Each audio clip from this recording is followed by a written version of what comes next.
Morning guys, so it's very cold. It's about 5 degrees. Got up nice and early this morning, about 6:30, or left home about 6:30. Headed out towards Deloraine to do the Lobster Rivulet or Lobster Falls walk. It's about 2 hours. One book says that it's really easy. Another book says that it can be potentially a little bit dangerous, but they all can be. So we will see what happens. This is the start of the track.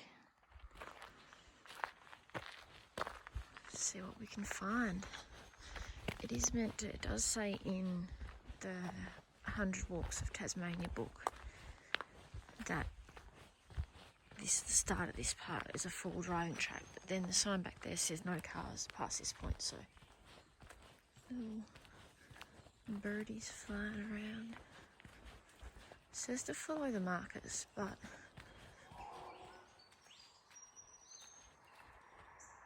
I don't know what that was. Was that a cow? What the heck? That's like a pair of shoes there. I don't know if I want to go and look at that. Is that weird? I feel like that's a bit weird. They look like new shoes as well.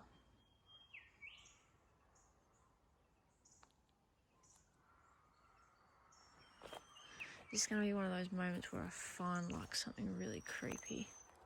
Okay, so that's really weird, and I'm sure it's probably nothing, but I think I might go via the police station on the way back through Deloraine, because there's pants, a shirt, a pair of socks, and a pair of shoes. And I am not going to look any further in case I find something that I do not want to find.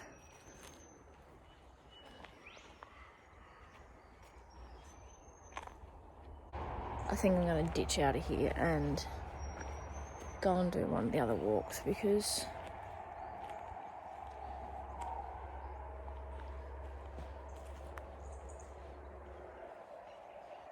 I mean, if it was just an old shirt, that'd be a bit different. But the fact that it's like a full set of freaking clothes, there's even a pair of underwear there.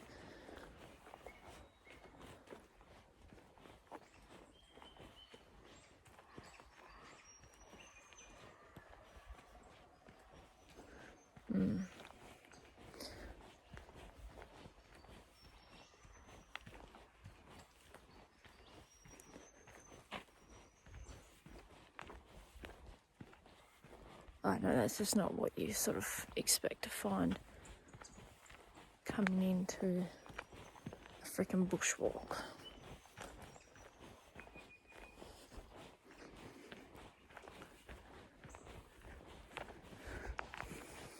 Well, we'll find somewhere else to go. Alright, so I've called the cops on the non-emergency line, just the inquiry line, and they're going to send someone out. I thought, it just looked a little bit too sus for my liking. And I wasn't going to have a further look to see if there was anything else up in there. So they said they'll give me a call if they're going to be too long, but just to wait for a little while, and then I can show them where it is. I'm sure it's probably nothing, but it's better that I report it now in case it is something, because it looks like it's only been there sort of overnight, maybe a couple of nights. So if it is something, then it's better to report it now than, I don't know, 2 months down the track or something stupid.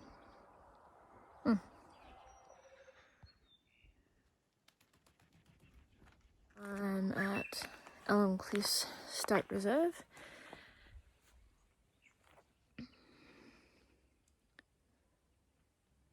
It's about, 15-20 minutes from Deloraine.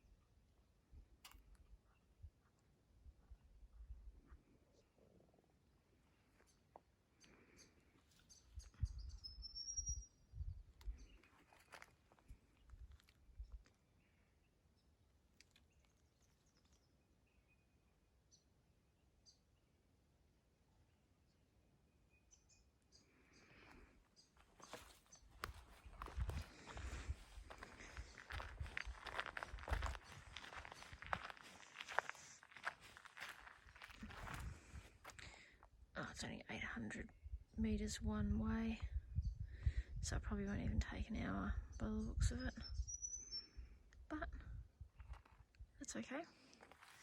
See what we can see.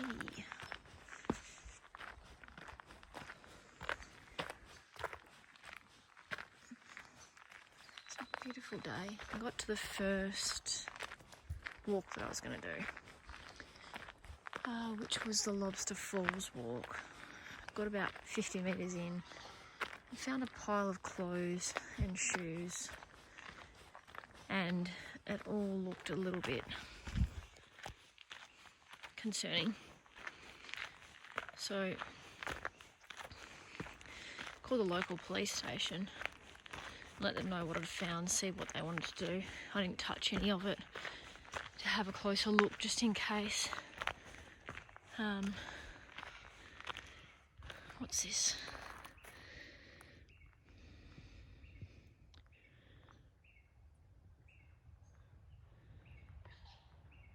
Huh.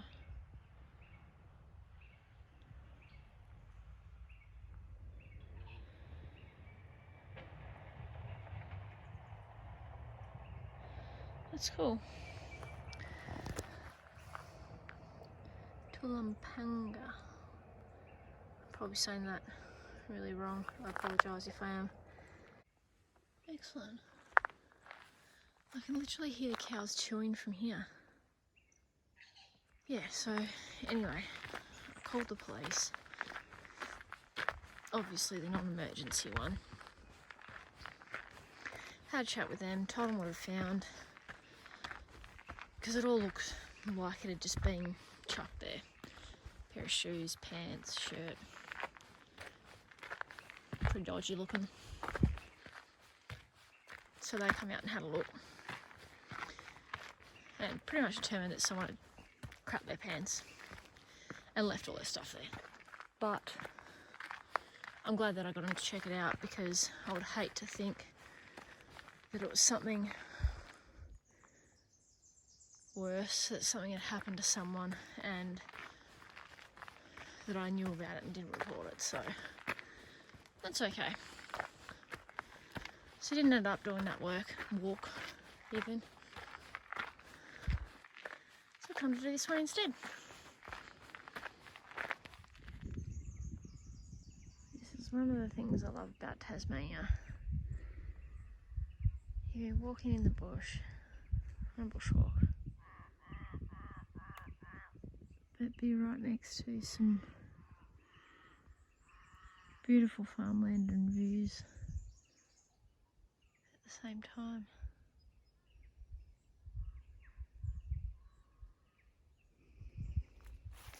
I'm wondering if that's Quamby Bluff, which is the one that me and my sister did last weekend.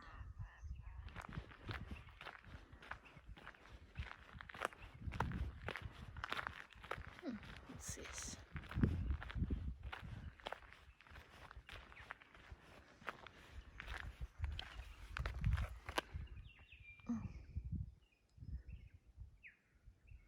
Solvent refers to the geological context to lift upwards the space between the form and the earth.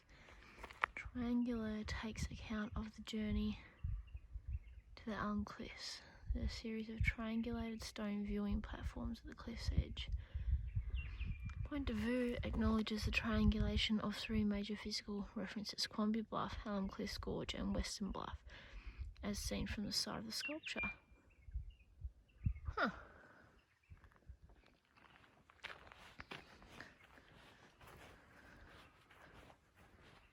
Oh wow, there you go. So that would be Quamby Bluff, the one that I saw through there. That's going to be Alum Cliffs that way. And then the Western Bluff through there, but I don't reckon I'll be able to see it or not. That must be it through there.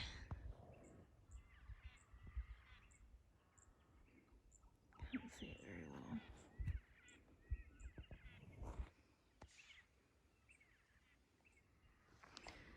That's amazing though.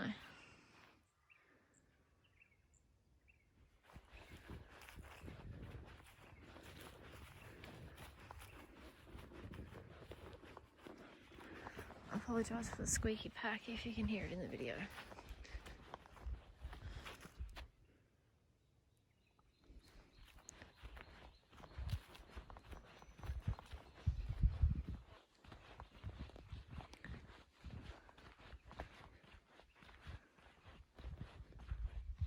Oh, that is actually really annoying. I don't know why people insist on writing their names on stuff like this. Like Amanda, Max, Travis.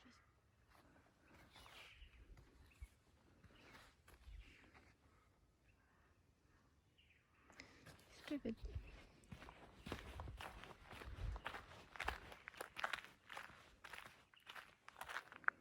I wonder what this is.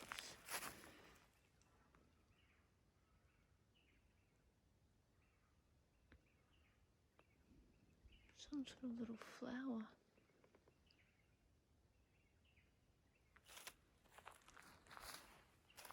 They're spiky. Oh yeah, they're spiky. Oh, here we go.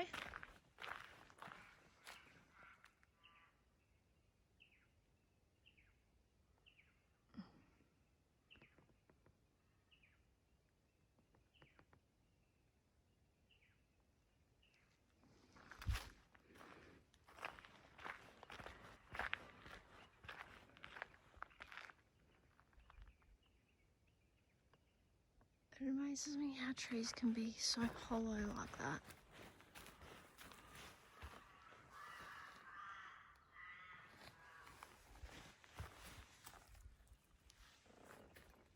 Yet still be alive.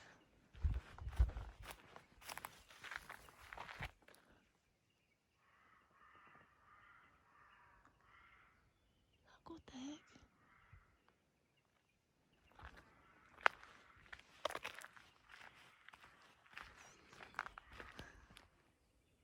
So I'm not sure what sort of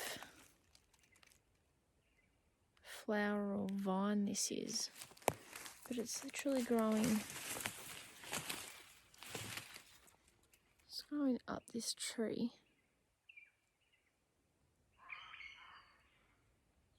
Here, I'll turn it around. So it's growing up the tree and I thought it was part of the tree, but this is one with little yellow flowers on it. And then, come on camera, it's growing up the little tree and also in amongst the sags. So I don't know where the base of it is or what it is, but it's growing. It's a kangaroo or something. It's growing along this sag up the tree.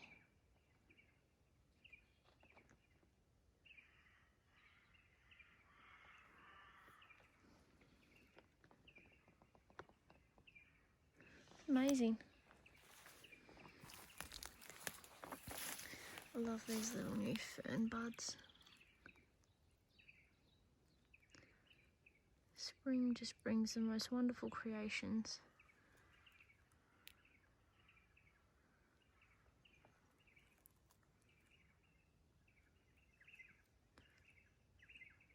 And they'll unfurl and then turn out like that.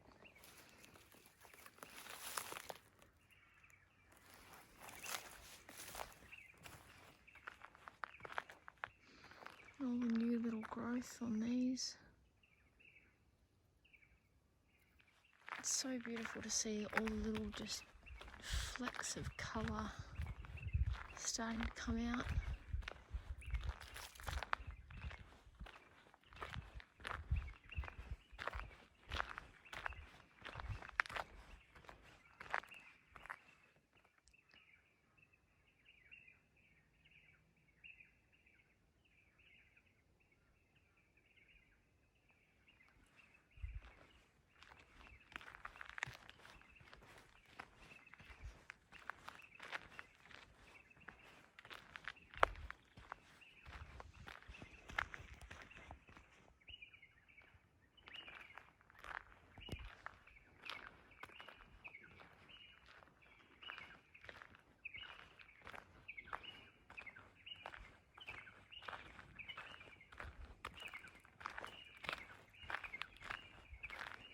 This is amazing.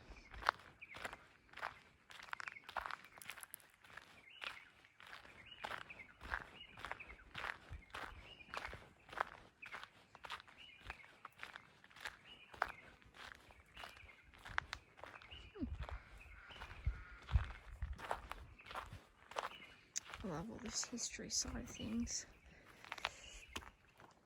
Dancing into the night. Tulampanga translated means Red Ochre Hill. The country or territory was very spiritual and sacred to the Palatori peoples and other visiting tribes, who were part of many celebrations.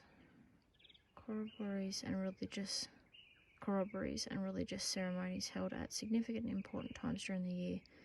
The ochre from this particular place was held in high regard, and the Palatori people traded much of it with other tribes. There was a very particular manner in which ochre was gathered at Tulampanga. Only the Palatori women were allowed to dig or gather the ochre from the hillside. Men were not allowed into this domain or vicinity. After the women had gathered their ochre, they would proceed down the open plains and corroboree grounds, now den plains, where a range of busy activity would take place. Women, men and children would paint themselves, creating ochred hairstyles and painted body designs to dance into the night.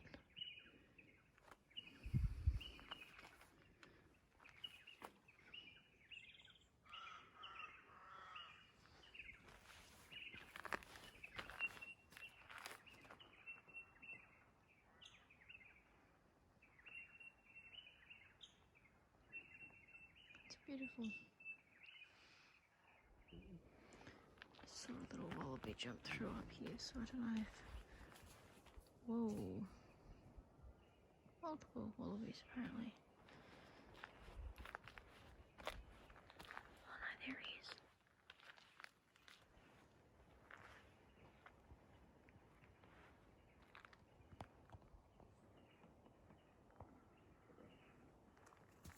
And there he goes.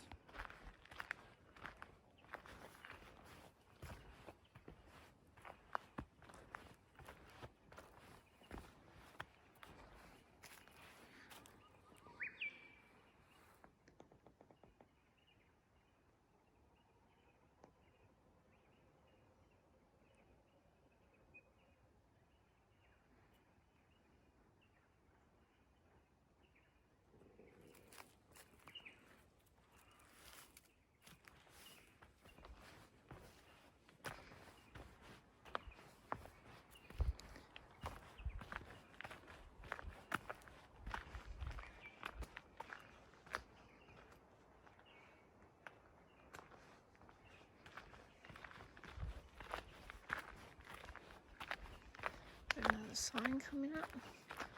It's great that they've got all these explanations along the way. Bush tucker.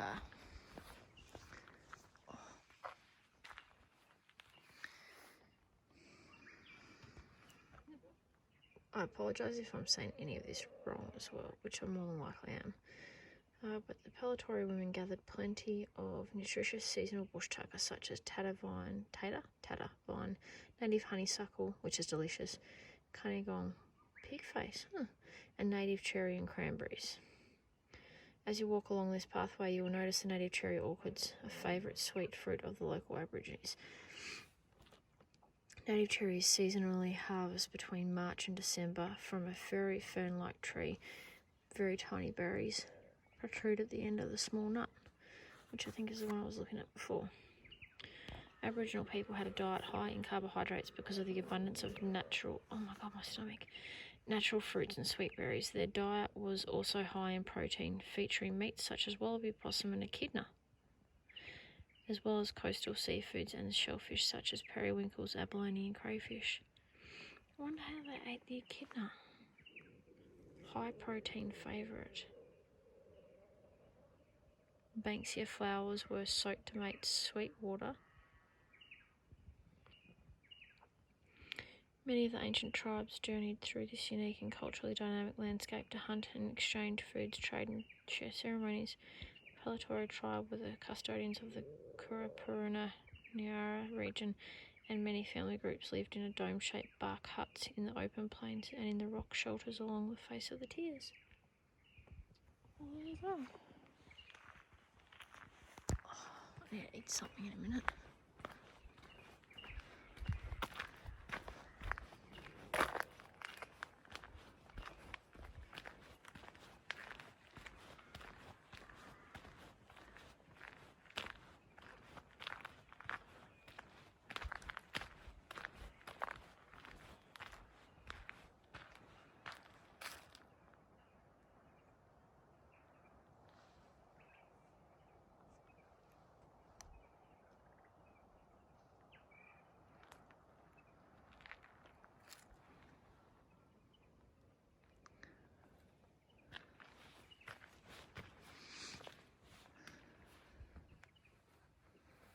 Fierce, swift and silent.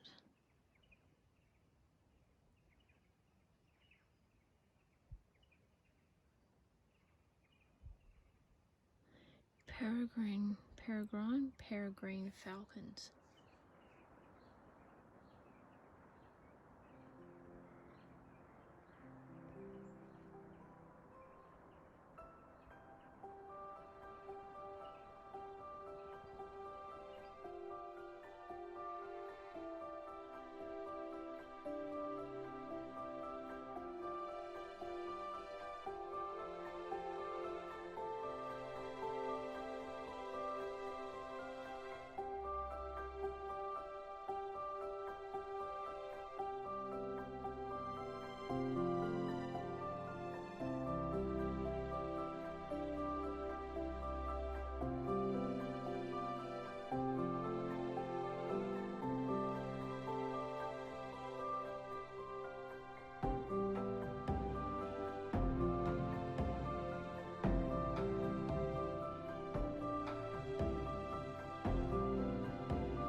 This place is just absolutely incredible. I was not expecting to climb up here and see that.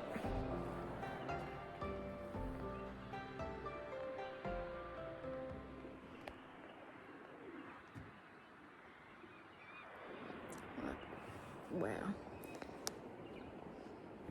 There's another little viewing platform just below me, so I'll go and have a look at that in a second, but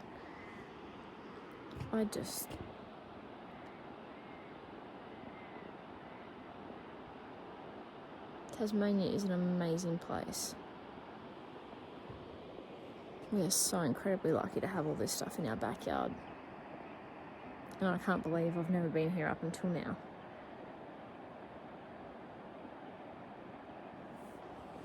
I mean, look at that.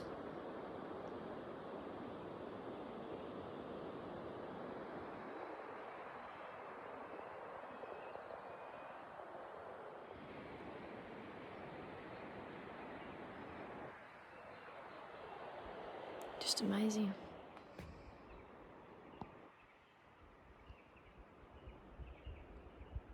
Just incredible.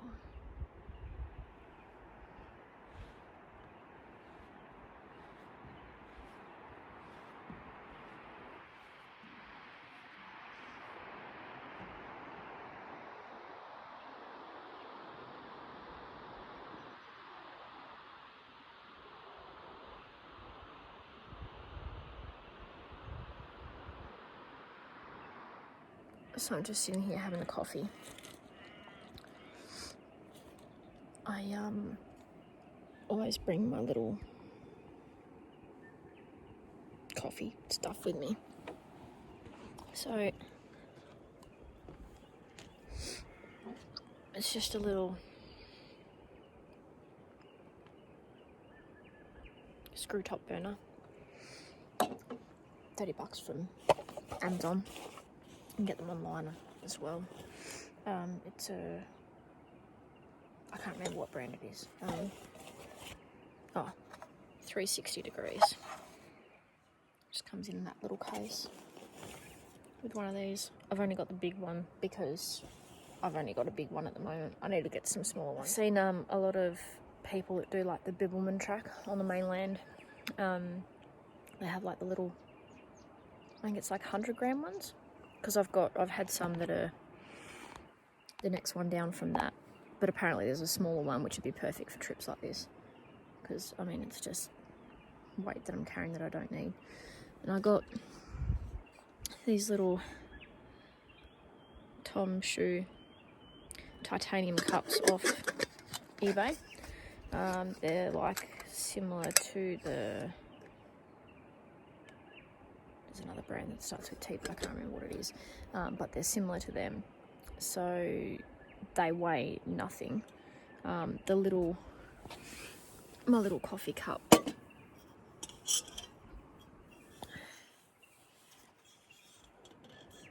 that fits inside this one. They've both got a little bag, comes with a little spoon or spork.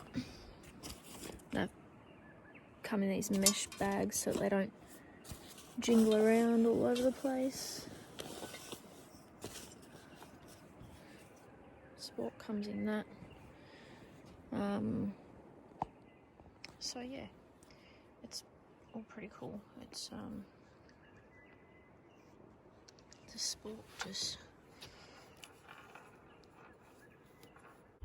slide your little doodad. Literally weighs nothing. I think the whole set, I mean you can get lighter ones, I'm assuming that the more expensive ones than these, because I think these were $60 Australian. Ouch, for the set. And again, you can get much dearer ones like I can't remember the other brand that starts with T. Oh, Totes. They're dearer again, but I'm sure they're probably potentially better quality, I don't know. But I haven't had any problems with these. So this is the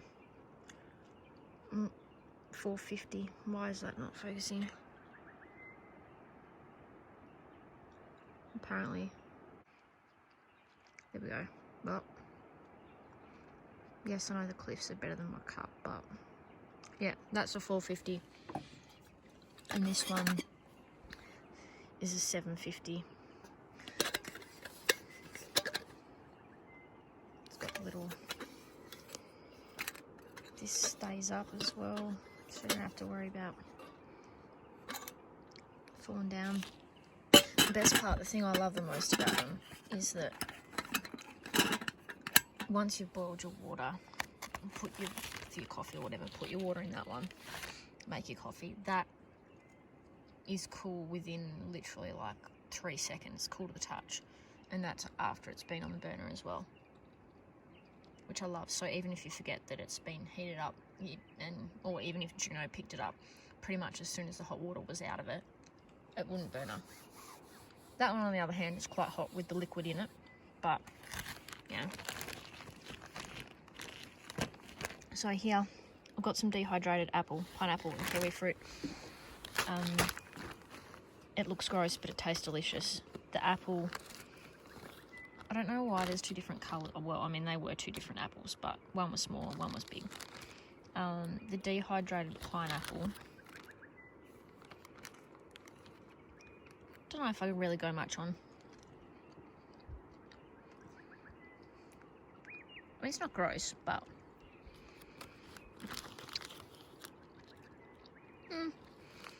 I'm pretty sure fresh pineapple would probably be better. That was just out of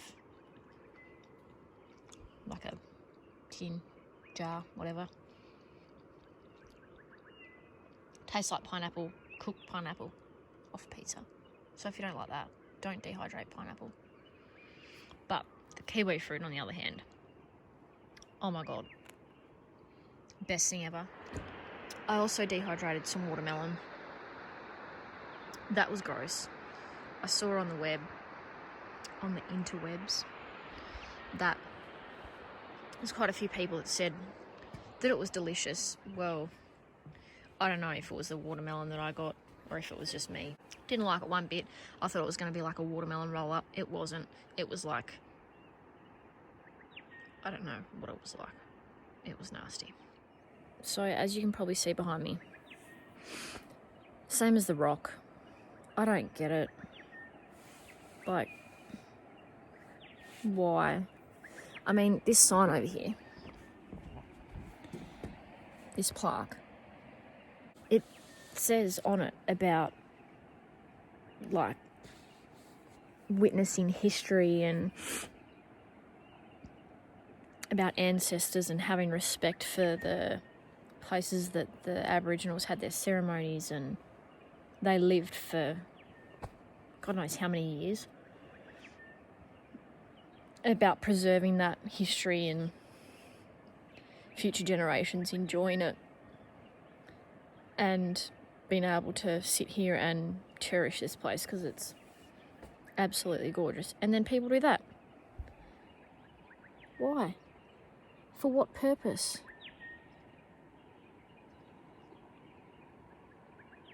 Like to state your claim on it or something? I don't know. It's just stupid. And it really annoys me, actually. Like, I know a seat can be replaced or whatever, but it still costs money.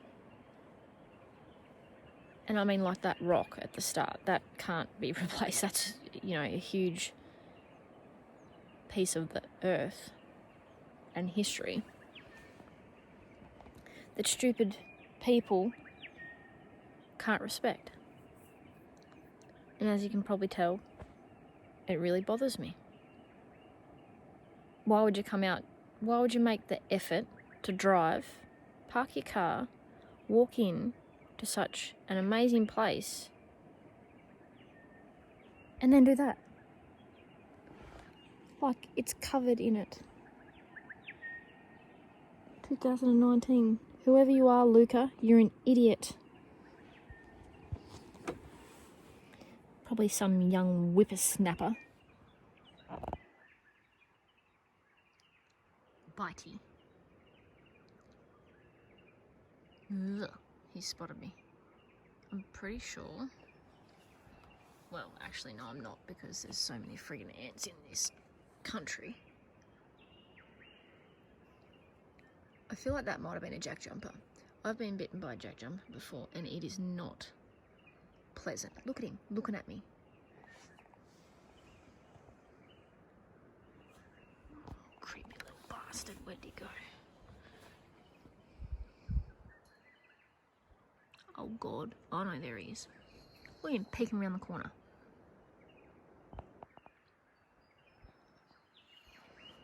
I hate them.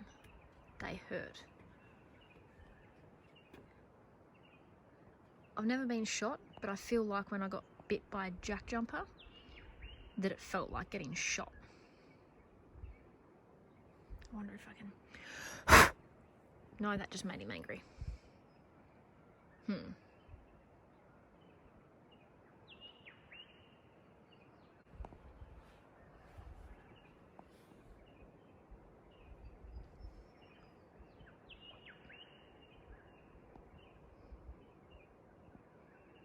Look at them nippers.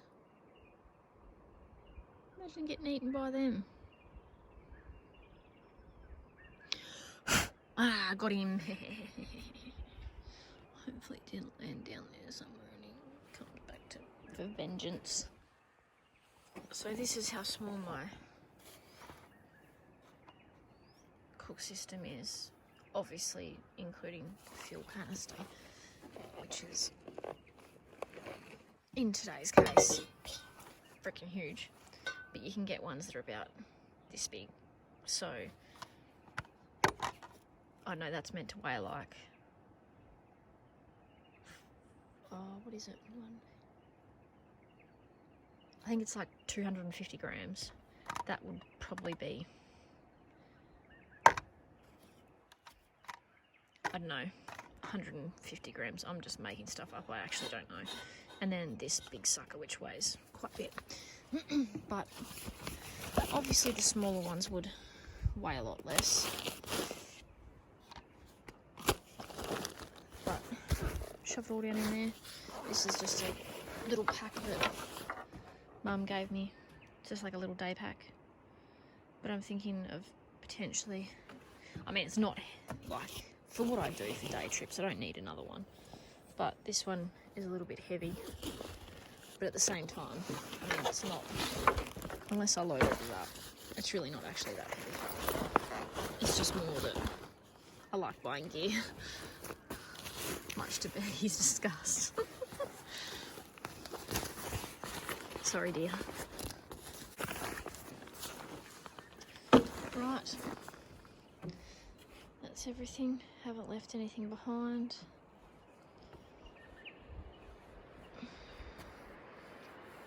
Well, it's been a lovely visit. No doubt we will be back, this time with wife and child in tow. And do you know, would easily be able to walk this herself. It's like, when it says in the book of 100 walks that it's an easy walk, it's literally a 2-year-old could walk it. Heading back to the car now. I mean, obviously it's the same way that I come in, so I won't film too much of it unless I see something interesting. That's pretty. So I'll see you back at the car. So this is the tree with the little berries on them that Simon was talking about before. Obviously, I'm assuming these ones are nowhere near ripe, but that's some of the bush tucker. Poor little tree's looking a bit worse for wear, actually. And there's some bigger versions there. So I just sort of walk past this.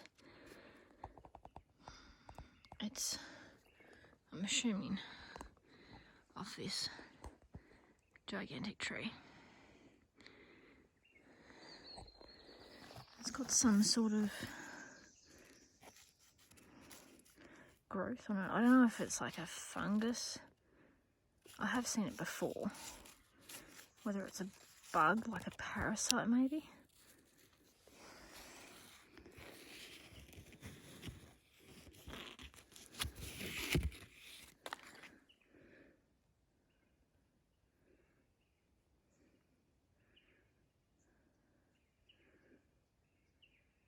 Don't know.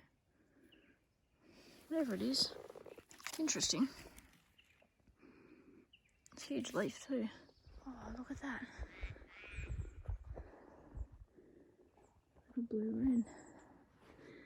Don't know if I'll be able to get close to him or not.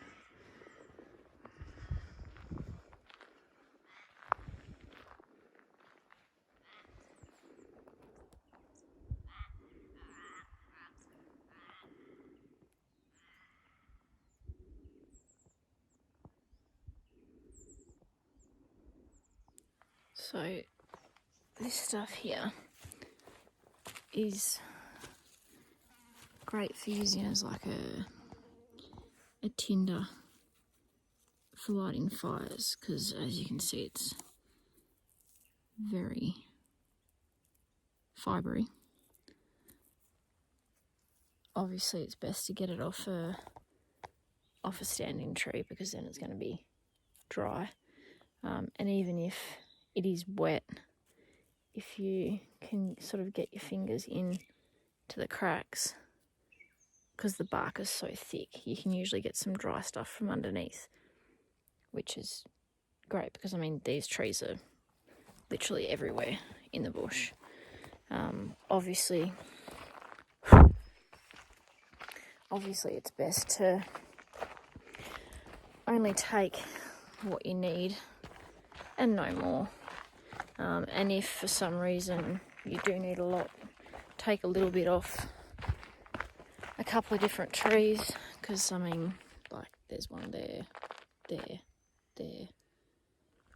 There's also another, like, 3 there.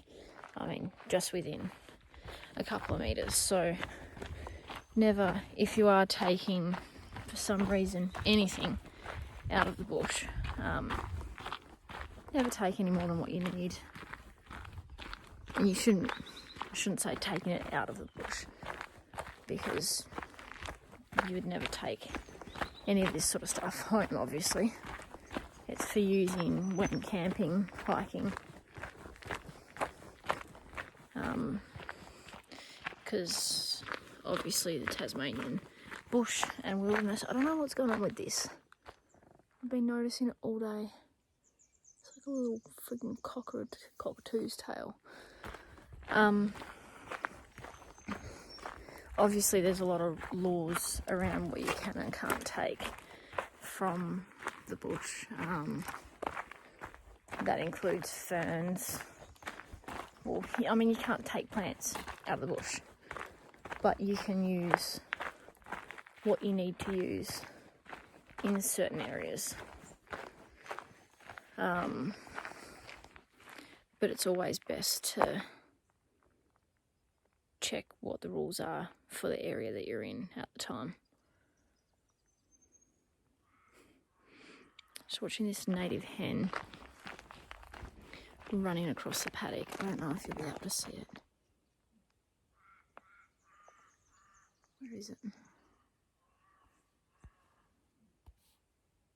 There it goes. Dopey bloody things they are. Like a cow looking at me over the hill. Right there in the middle. Just staring at me. Anyway. I am back at the car. God, this place is amazing. The cow's still staring at me. Back at the car, gonna drive back home. Do some stuff with the wife and child. Going to town because they need to buy an air fryer. Well, the neighbour needs to. The neighbour, being Jenna,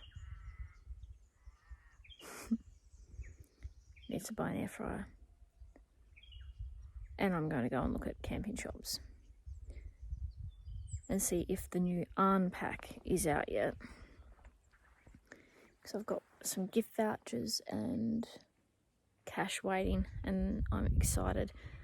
The one I tried on fitted perfectly. I haven't taken my gear in yet to see if it'll all fit. So I have to do that. But I'm kind of waiting for the next one to come out because she said it shouldn't be too far away. They're made in New Zealand. And yeah, different style of pack to your traditional.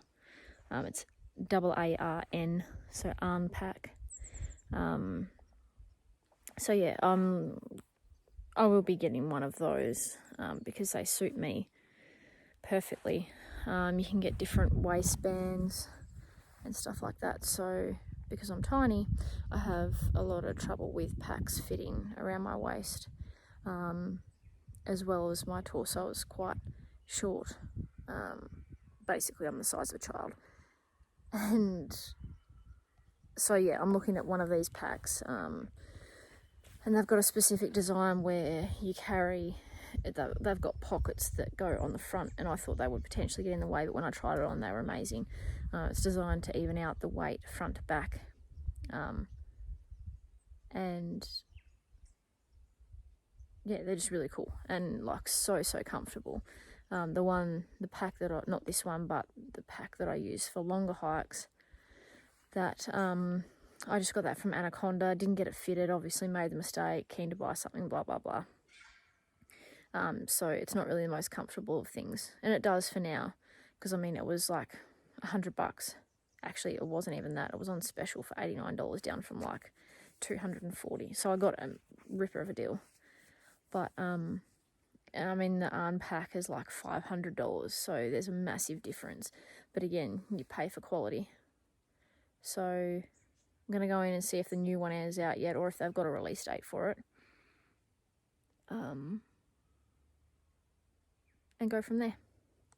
So I'll finish up here. Thank you for watching. And if you watched this far, thank you even more. And yeah, get out there.